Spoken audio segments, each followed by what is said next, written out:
What's going on, y'all? Welcome to another edition of Weeds Weekly, where we dive into all things real estate and mortgage. First off, however, I just want to stipulate that I'm going to start delivering this as a date of Mondays. I'm delivering it on Mondays. It allows me the weekend to do a ton of research for us all collectively, right? And I think that's just a better reflective day of when this is coming out. So I'm going to move that day. So, hey, it's just a side note. But let's dive into what we're going to talk about in this edition of Weeds Weekly. Number one, we're going to talk a lot about uncertainty, right? To me, the number one theme for all of 2024 was affordability.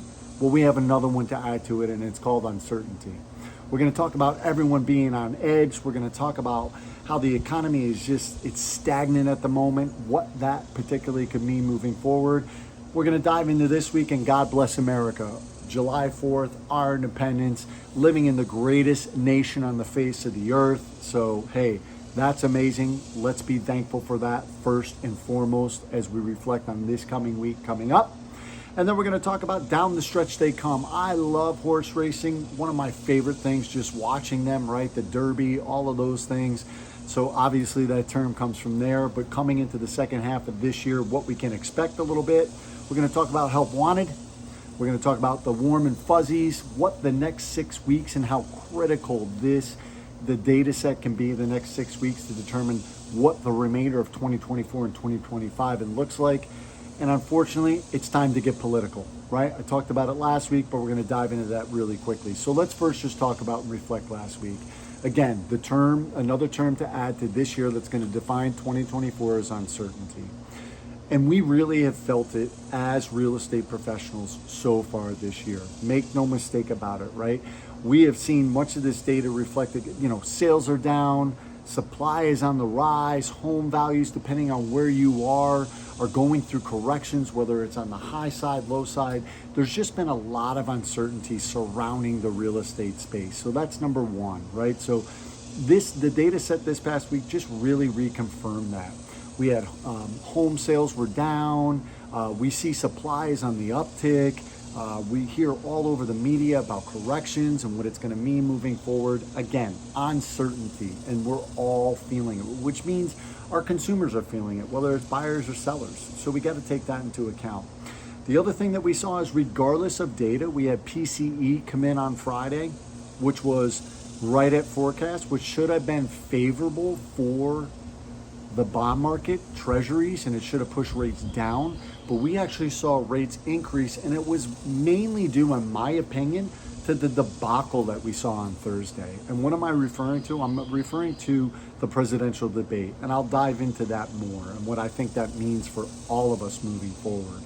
And then lastly, we're stagnant right now. And I think, stagflation, which I talked about probably 6 weeks ago, to me, it's just a major concern, and I don't think it's getting enough because jobs have been so resilient. But GDP at 1.4% is meager. It's bleak, especially with how expansive and how aggressive job growth has been. For us to only be at 1.4%, that's a problem. And if you recall, stagflation is jobs are struggling, the consumer's struggling, which, make no mistake about it, that's only going to continue. And I think that's going to continue for much of 2024 and 2025. So it's going to present a real problem because the lag effect of any adjustment the Fed's going to do, it's going to take a while for that to flip itself over. But on the backs of that is you have high inflation that just remains sticky and persistent. And we have that. It's just jobs that seem to be keeping us out of that stagflation terminology being thrown around. But I actually think that we're in a quasi stagflation at the moment. So it's something we really want to keep our eye on. And what am I talking about is down the stretch they come. And did the first 6 months go by fast. And I think that, as I mentioned earlier, these next 6 weeks are clearly going to indicate to us what the remainder of 2024 and 2025 look like. But the big things to note this week are jobs, and more jobs. And what do I think is going to happen? I think we're going to get a read a little bit closer to forecast, which is, I believe it's about 190,000 that what they're projecting, which is kind of what they thought last month, and then it blew the number away at 272,000. But I think we're going to start to see jobs coming in a little bit more in line. Initial jobless claims I've been pointing out week after week after week, as opposed to last week, has been just slightly higher than forecast. And I think that's going to be reflective this week as we move forward. I think jobs are going to start to pull back a little bit, which is going to be a good thing for the long-term outlook of interest rates, because again, the Fed needs to see this economy slow down a little bit, which they're getting with the GDP, but the labor growth just infuses more money into the system, and you got more people with money chasing fewer goods. That is inflationary. So they need that to pull back a little bit. I'd also keep my eye on Fed Chairman Powell speaks this week. He speaks tomorrow, as a matter of fact. And given Thursday, now we're getting into the political aspect of it. Given Thursday's debacle, I think the Fed Chairman comes out and actually uses verbiage to calm the markets a little bit, okay? I think he needs to say something with regards to how inflation he believes is pulling back, maybe like he's going to be a little bit more, has a better appetite for reducing the Fed funds rate regardless of the jobs outlook, but I think he needs to say something. And I think that's going to be something that we really need to keep on our eye on as well. And then obviously we have another holiday that falls on Thursday. So it's almost like dead middle of the week again. I think you're going to see traders hedge. So I think earlier this week, and I'm going to talk about why I also think rates are going up, but I think a critical thing is just with these holiday weeks, I think you got a lot of traders that are going to be on vacations, and then you have non-farm payrolls on Friday. There's going to be a lot of hedging to not be burned, to not be in a place that's susceptible to a number coming in like last month that was extremely unfavorable to the Treasury market and just blew a lot of traders out of the water. I don't think they make that mistake again. So my anticipation is we can anticipate that rates are going to be moving up a little bit this week unless data comes in extremely favorable to us, and only time's going to tell. And it's going to be almost like it's on a holiday, which is Friday, right? Because a lot of people are going to be off, which now leads me into the next 6 weeks. And I talked about this months ago, how critical this was going to be. Look, the Fed meets the end of this month. I think the chances of them doing anything to the Fed's funds rate is zero. They're not going to do a damn thing, regardless of the data that comes out. They've mentioned before, we've said it numerous times, they need consecutive months of data to make any significant move or even to consider to move that Fed funds rate. So I think that's off the table. But what you have over the next 6 weeks, combined with these 2 weeks coming up, you get through the other two data sets, and then you come into the first 2 weeks of August, is you're going to get non-farm payrolls twice, you're going to get CPI twice, and we're going to get another read of PCE, which is regards to inflation. I think the consumer, we can already say, hey, they're under pressure. They're going to remain under pressure, so that's a check in that box. Remember, the Fed looks at basically 3 things. Number one, the consumer, retail sales, that's down. They need jobs to start pulling back, which I've already discussed, so they get a very close eye on that. And then they need inflation to start pulling back. And the biggest indicator, you got mixed emotions with economists right now. A lot of them are saying, screaming at the Fed, you need to reduce it. You know, core inflation is right where you want it at 2%. Because if you scrap out shelter inflation, which accounts for almost 40% of that inflationary number, they're saying that those numbers are already in line. However, I hate scrapping out that stuff. I hate when we scrap out fuel, right? And I hate when we scrap out food. And now they want to scrap out shelter just so that we can get a Fed funds rate. But I think the Fed is saying, whoa. Put the brakes on. We don't want to make a mistake and start reducing, and inflation just continues to run out of control. And then we have to step back in and go in the opposite direction. I think the path of least resistance is to keep it as it is, let the lag effect continue. And I think then these next 6 weeks, like I said, we're going to get multiple data sets, 2 reads on non-farm payrolls, 2 reads on CPI, all the other data in between, and another read on PCE. I think at that point, after those first 2 weeks of August, the Fed will be very comfortable in potentially making a decision for their mid-September meeting. And let's be honest, they still have the first 2 weeks of September as well. So you could add it to 8 weeks if you want to. And then lastly, the thing I want to talk about is political, and how ironic is it that just last week's message I said I was shocked that the presidential election is not played into any of the talks as it pertains to interest rates, where the markets are headed or whatever, only for the presidential debate to happen on Thursday. And what an absolute debacle that was, right? I don't care what political side you sit on. I'm just spewing facts.